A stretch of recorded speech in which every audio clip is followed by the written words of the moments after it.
But I remember times when I was a Christian where I was going through a hard time. I remember sitting in my room on the floor with my Bible open, and just the tears were rolling down so heavy that it would wet my, the pages of my Bible would get all wet and soggy.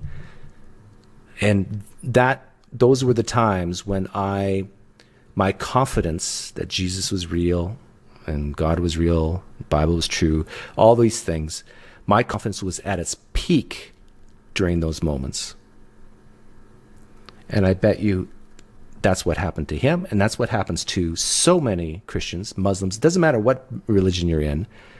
That's when you feel the closest to your deity. That's when you think it's the most true, when you're most confident, is the times of your deepest need. For instance, there was occasion I've talked about on the show before when I was in the midst of an incredible personal tragedy, the sort of thing that some people commit suicide over. And yet I went and I was at a gas station in Green Hills Mall in Nashville, Tennessee. And I walked away, I'd pumped my gas, and then I went and walked and sat on this little cement wall and had my feet in the grass, and suddenly had this incredible, I needed God, and had this such a sensation. I didn't hear an audible voice. I didn't feel a physical touch. But the only way I can describe it is an obvious presence descended on me in such an undeniable way that I remember in the moment saying, Braxton, on the basis of this experience, you never have to really experience doubt again. Now, of course, I have experienced doubt. It's one of the enemy's favorite tools against the faithful. But it was unbelievable. And it was so powerful. So I had that experience. You could try to explain that away, but it went way beyond the typical experience of worship that I think is shared.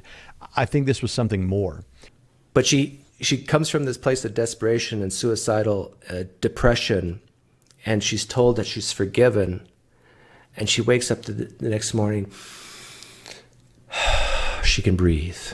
Now, how in the world are you going to, now I'm talking to you dirty atheists right now, how in the world are you going to try to convince, if you care to, a person like Melissa Doherty that what she experienced, what she attributes it to, is false? Good luck. Jesus saved her life. She's not going to listen to you. She's going to listen to Jesus, her belief in Jesus.